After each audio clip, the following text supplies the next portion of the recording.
சொந்தங்களே, அன்னஸ் கிச்சனிலிருந்து உங்கள் சசிரேகா சுந்தர். இன்றைக்கி ஒரு பாய் வீட்டு நெய் சோறு தான் செஞ்சு காட்ட போகிறேன்.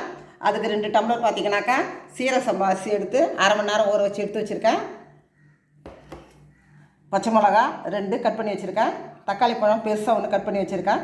பட்டை, லவங்கம், ஏலக்காய், ஒரு ஸ்டார் பூவு, 2 பிரிஞ்சி இலை, தேவையான அளவுக்கு முந்திரி பருப்பு 1 டேபிள் ஸ்பூன் வச்சுருக்கேன். ஒரு பெரிய வெங்காயம் கட் பண்ணி வச்சுருக்கேன். கொத்தமல்லி தழை, புதினா கழுவி கட் பண்ணி வச்சுருக்கேன். இஞ்சி பூண்டு பேஸ்ட்டு 1 டேபிள் ஸ்பூன் வச்சுருக்கேன். ஒரு அரை கப்பு தயிர், நெய் 2 டேபிள் ஸ்பூனு, தேவையான அளவுக்கு உப்பு, ஒரு டம்ளர் அளவுக்கு தேங்காய் பால் எடுத்து வச்சுருக்கேன். 2 டம்ளர் அளவுக்கு தண்ணி வச்சுருக்கேன். 1க்கு 1.5 போடணும். மொத்தம் 3 டம்ளரு எடுத்து வச்சுருக்கேன். எப்படி செய்யலாம் பார்க்கலாம் வாங்க. அடுப்பை வச்சாச்சு, குக்கரை அது மேலே வச்சாச்சு. குக்கர் நல்லா சூடு ஏறி போச்சு. இப்போ 2 டேபிள் ஸ்பூன் இந்த நெய்யை ஊற்றிடும். இந்த வெங்காயம், பச்சை மிளகாய், தக்காளி எல்லாமே பார்த்திங்கன்னா இந்த நெய்யில் தான் வதக்கணும்.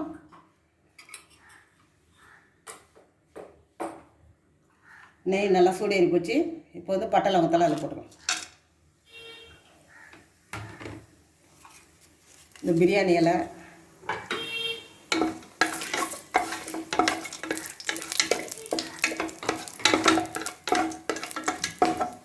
வெங்காயத்தை போடணும். வெங்காயம் வதங்கும்போது பச்சை மிளகா, தக்காளி எல்லாம் போடணும்.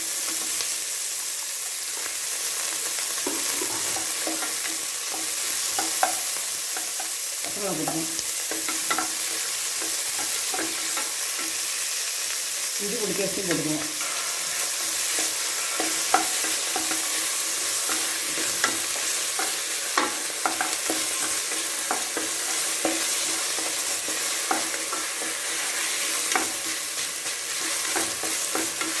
முந்திரி போட்டுக்கணும்.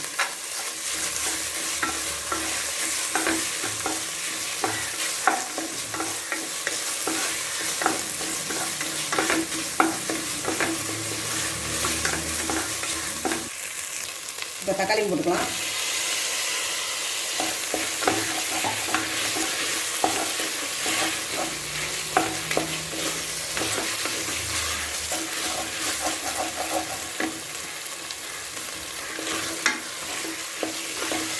தக்காளி நல்லா வதங்கிட்டு இந்த கொத்தமல்லி தழை, புதினா போடணும்.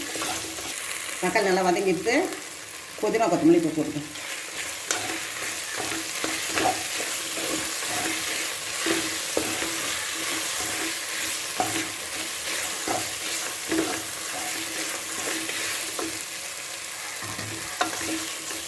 இப்போ தயிர் ஆட் பண்ணிக்கணும்.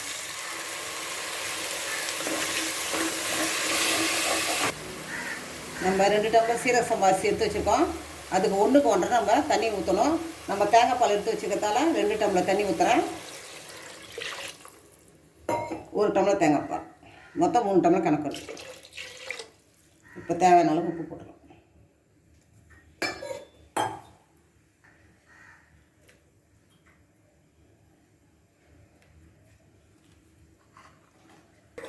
இப்போ தட்டை வச்சு மூடி வச்சுக்குவோம்.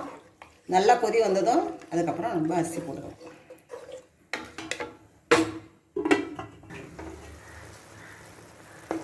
தண்ணியும் இந்த தேங்காய் பாலும் நல்லா கொதிச்சுட்டு இப்போ நம்ம அரிசி போட்டுக்க வேண்டியது.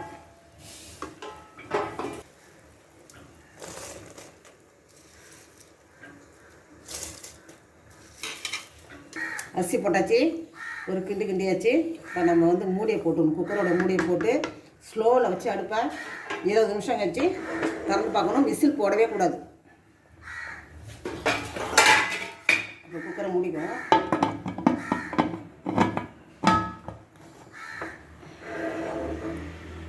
அடுப்பை நம்ம ஸ்லோவில் வச்சுக்கணும். 20 நிமிஷம் கழிச்சு பார்ப்போம். 20 நிமிஷம் ஆகிட்டு கேஸ் ஆஃப் பண்ணிடுவோம். வெயிட்டை போட்டுருவோம். 10 நிமிஷம் கழிச்சு திறந்து பார்ப்போம். 10 நிமிஷம் ஆச்சு, திறந்து பார்த்தோம்.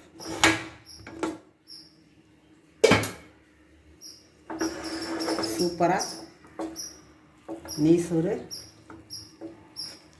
ரெடி ஆகிடுச்சு. பாய் விட்டு நெய் சோறு சூப்பராக ரெடி ஆகிடுச்சு.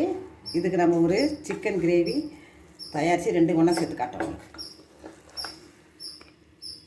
நெய் சோறுக்கு தொட்டுக்கிறதுக்கு ஒரு சிக்கன் கிரேவி தான் இப்போ ரெடி பண்ண போகிறேன். அதுக்கு தேவையான பொருட்கள் என்னென்னு பார்க்கலாம் வாங்க. சிக்கன் 1/2 கிலோ கழுவி சுத்தம் பண்ணி வச்சுருக்கேன். வெங்காயம் வந்து பெரிய வெங்காயம் ஒன்று கழுவி கட் பண்ணி வச்சுருக்கேன். மீடியம் சைஸ் தக்காளியும் ஒன்று கட் பண்ணி வச்சுருக்கேன். இஞ்சி பூண்டு பேஸ்ட்டு, கொஞ்சமாக வந்து கரம் மசாலா பவுட்ரு, ஒரு பட்டை, கொஞ்சம் சோம்பு, கருவேப்பிலை, கொஞ்சம் தேவையான அளவுக்கு உப்பு. எப்படி சிக்கன் ஃப்ரைக்கு தேவையான அளவுக்கு எண்ணெய் வச்சுருக்கேன். எப்படி செய்யலாம் பார்க்கலாம் வாங்க. அடுப்பத்தை வச்சாச்சு, பாத்திரத்தை வச்சுட்டோம். பார்த்தீங்கன்னா பாத்திரம் வந்து சூடு ஏறி போச்சு. அதில் கொஞ்சமாக எண்ணெய் ஊற்றி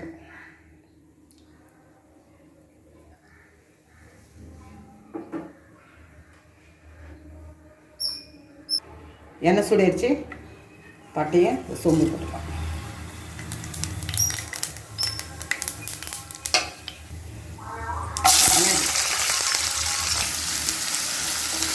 வெங்காயம் போட்டோம். வெங்காயம் வதக்கும் போதே கருவேப்பிலை சேர்த்துக்கலாம்.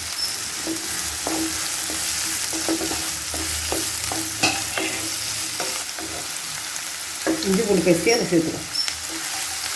எல்லாம் நல்லா வதங்கி வரும்போதே தக்காளி போட்டுக்குவோம்.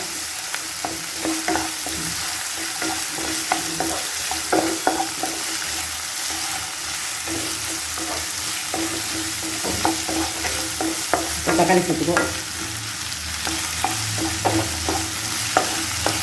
கிரேவி செய்கிறவங்க நம்ம தக்காளி பழம் போடணும்.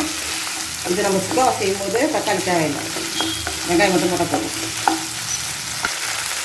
வெங்காயம் தக்காளிலாம் நல்லா வதங்கிட்டு இப்போ 1/2 கிலோ சிக்கனை இது சேர்த்து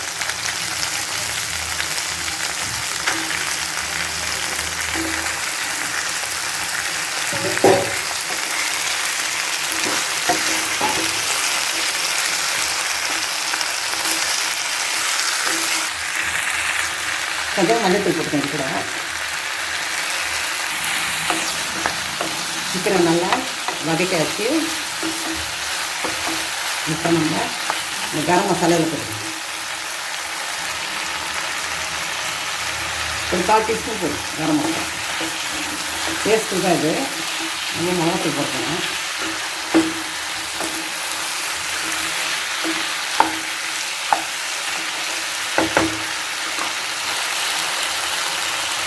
ஒரு ஸ்பூனும் ஒரு 1/2 ஸ்பூன் 2 ஸ்பூன் மிளகாத்தூள். இது வந்து குடும்ப மிளகாத்தூள் தான், நல்லாயிருக்கும். 2 ஸ்பூன் மிளகாத்தூள் போட்டாச்சு. இப்போ தேவையான அளவுக்கு உப்பு போடுவோம். தேவையான அளவுக்கு உப்பு போட்டாச்சு. தண்ணி கொஞ்சமாக ஊற்றி சிக்கனை வேக வச்சு வச்சுருக்கோம். சிக்கன் முழுகிற அளவுக்கு நம்ம தண்ணி ஊற்றி மூடி போட்டு ஒரு 10 நிமிஷம் வேக வச்சு அப்புறம் மூடி திறந்துப்போம்.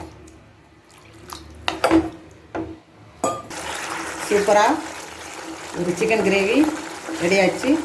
இதை வந்து நம்ம நெய் சோத்து கூட போட்டு சாப்பிட்டோன்னா எம்மியாக இருக்கும்.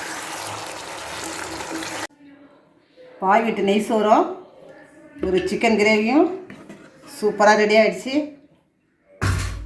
நீங்களும் செஞ்சு பாருங்கள். ரொம்ப ஈஸி டிஷ் தான் இது. ரொம்ப ரொம்ப எம்மியாக இருக்கும். செஞ்சு பார்த்துட்டு கமெண்ட்ஸில் சொல்லுங்கள். லைக் பண்ணுங்கள், ஷேர் பண்ணுங்கள், கமெண்ட் பண்ணுங்கள். மறக்காமல் என்னோடய அன்னைஸ் கிச்சனுக்கு சப்ஸ்கிரைப் பண்ணுங்கள். தேங்க்யூ.